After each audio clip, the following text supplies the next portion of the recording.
Hello students, in this series of curriculum studies, today we will discuss about curriculum designs.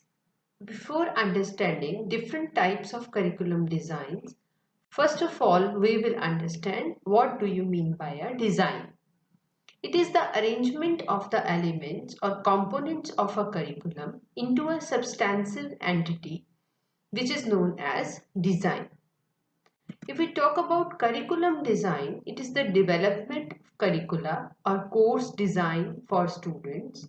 Curricula can be designed by education professionals who specialize in curriculum design or by working teachers who develop as per the specific needs of the students in mind.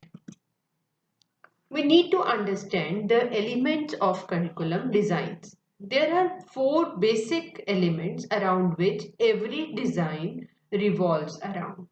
The first element is aims, goals and objectives. We know aims are long-term goals and objectives are short-term goals.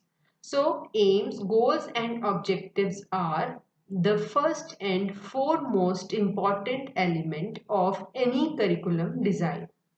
Then comes the subject matter. On the basis of designed aims, goals and objectives, a particular set of contents has been selected, which is known as subject matter, which is another important component of every curriculum design.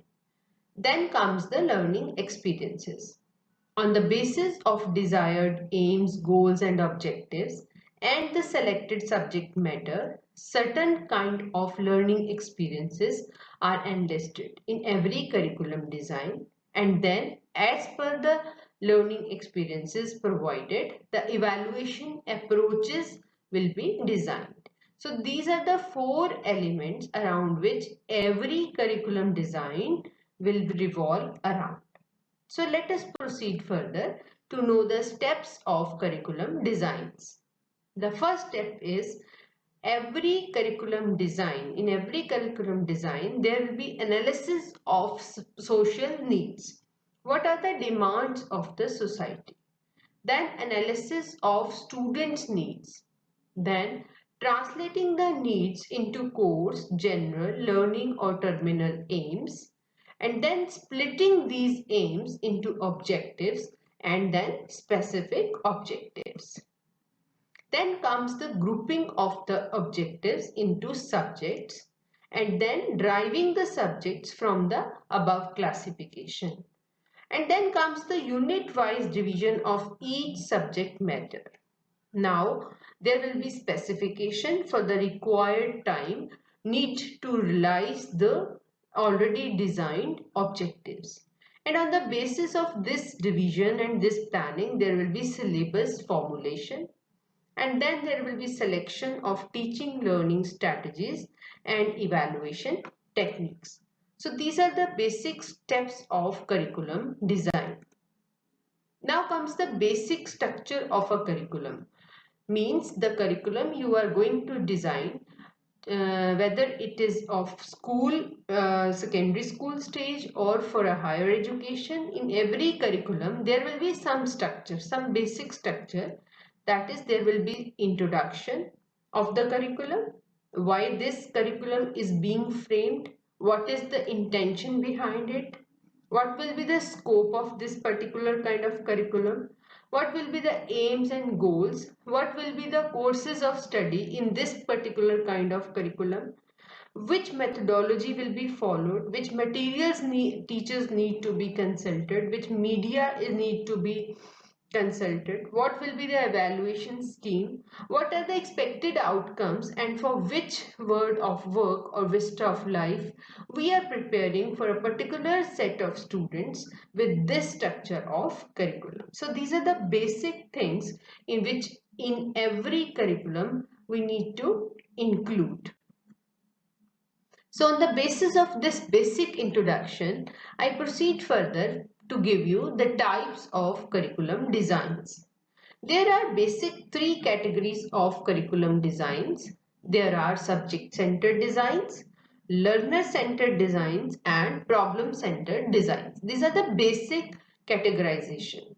So let us go further one by one with these designs. Number one is subject-centered designs. Subject-centered designs are again of four types, that is subject design, discipline design, broad field design and correlation design. So in this lesson we will talk about subject-centered designs only, and in the next lesson we will talk about another two categories. Those were child-centered designs and problem-centered designs. So let us talk about subject-centered designs one by one. Number one was subject design. Henry Morrison and William Harris were the firm believers of this design. Subject design curriculum is the oldest and so far the most familiar design for teachers. Curriculum at all levels is divided into various subject areas in this design. The school hours are assigned to different subjects such as reading, grammar, literature, mathematics, science, history and geography. The subject-centered designs corresponds mostly of the textbook written for the specific subject.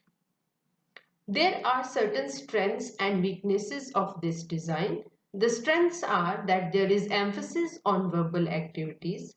This design introduces students to the essential knowledge of society, and through this design it is easy for the teachers to deliver the knowledge, and it is based on traditional style of teaching only.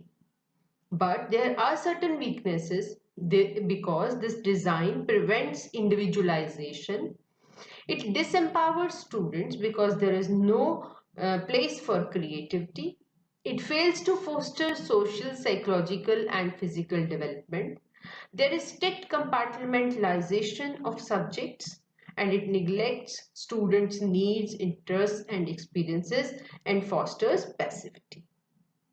So the second design is discipline design. Under the area of subject-centered designs, the second design is discipline design. So this discipline doesn't mean the Anushasan. Discipline design focuses on academic disciplines. Discipline refers to specific knowledge learned through a method which the scholars use to study a specific content field. The discipline design model of curriculum is often used in colleges, that is higher education institutions, but not in the elementary or secondary levels. In discipline design, curriculum moves higher to disciplines when the students are more mature and are already moving towards their career path or disciplines such as science, math, psychology, humanities, history and others. Their discipline designs work and discipline becomes the degree program. So there are again strengths and weaknesses in this design.